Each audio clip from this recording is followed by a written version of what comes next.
नमस्कार मंडळी, मी प्रिया तुमचं सगळ्यांचं स्वागत करते आपल्या आणखी एका नवीन व्हिडिओमध्ये।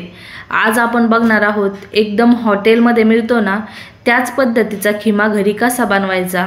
एकदम झणझणीत आणि एकदम चमचमीत असा खिमा जो हॉटेलसारखा लागेल एकदम खाण्यासाठी, तोच खिमा आज आपण घरात उपलब्ध साहित्यापासून एकदम साध्या सोप्या पद्धतीने आणि झटपट बनवणार आहोत।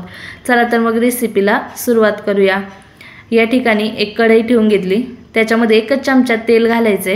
बघा, 1 छोटा चमचा तेल घातलेलं आहे, कारण खिमा सुद्धा तेलकट आहे, त्यामुळे हा खिमा एकदम जास्त तेलकट होऊन जाईल, त्यामुळे सुरुवातीला वापरताना तेल कमीच वापरायचं। आता एक मोठा कांदा घेतला, त्याला बारीकसर असा चिरून घेतला। आता तेलामध्ये छान लालसर रंगावरती कांदा आपल्याला परतवून घ्यायचा आहे। तर हा खिमा आपण कुठल्याही वाटणाशिवाय बनवणार आहोत। तर 2 टोमॅटो घेतले। आता तुमच्या आवडीनुसार तुम्हाला 1 जर घालायचं असेल ना तुम्ही 1 सुद्धा घालू शकता बघा, पण या ठिकाणी मला आवडतात म्हणून 2 घातले। चवीप्रमाणे मीठ घातलं म्हणजे काय टोमॅटो लगेच सॉफ्ट होतो। आता मसाले बघू, 1 चमचा लाल तिखट किंवा तुमच्या चवीनुसार कमी जास्त करू शकता। पाव चमचा काश्मीरी लाल तिखट म्हणजे फक्त रंगासाठी। या ठिकाणी पाव चमचा हळद घालायची, सोबतच अर्धा चमचा गरम मसाला घेतलेला आहे आणि 1 चमचा चिकन मसाला किंवा मटन मसाला तुम्ही या ठिकाणी वापरू शकता। आता मसाले जळू नये म्हणून थोडंसं पाणी घालायचं। आता हा जो गरम मसाला मी वापरलेला आहे ना त्याची रेसिपी मी तुमच्यासोबत अगोदरच शेअर केलेली आहे, त्याची लिंक मी तुम्हाला देईल। 1 चमचा धना पावडरसुद्धा घालायची आणि ही धना पावडरसुद्धा मी घरीच बनवली, त्याची लिंकसुद्धा मी तुम्हाला ह्या व्हिडिओच्या खाली देते। आता संपूर्ण मसाले छान असं तेल सुटेपर्यंत भाजून घ्यायचे। दुसऱ्या साईडला आपण कांदा, टोमॅटो, आलं, लसूण, हळद, मीठ टाकून खिमा उकडून घेतलेला आहे। बघू शकता अजिबात पाणी घातलं नाही, आंगच्या पाण्यातच खिमा हा शिजवून घ्यायचा आहे।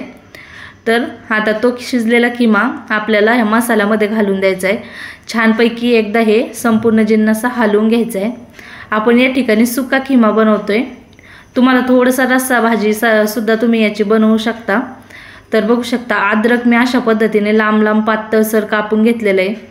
ह्या खिम्यामध्ये जसं हॉटेलमध्ये मिळतं ना तसं खाण्यासाठी त्या अद्रक आणि ह्या मिरच्या ज्या लांब लांब चिरून घेतल्यात 3, त्याची चव खिम्यामध्ये खूपच छान लागते। तुम्ही अशा पद्धतीने एकदा नक्की टाकून बघा।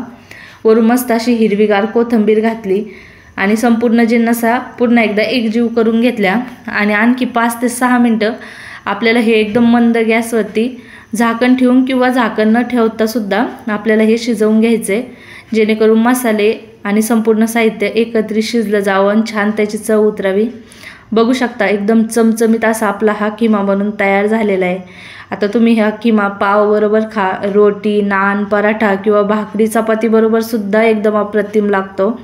तर ही रेसिपी घरी एकदा नक्की ट्राय करून बघा आणि तुम्हाला माझी ही रेसिपी कशी वाटली मला ते नक्की कमेंट करून कळवा। व्हिडिओ आवडला असेल तर लाईक, शेअर आणि आपल्या चॅनलला नक्की सबस्क्राईब करा। असेच नवनवीन व्हिडिओ पाहण्यासाठी आपल्या चॅनलला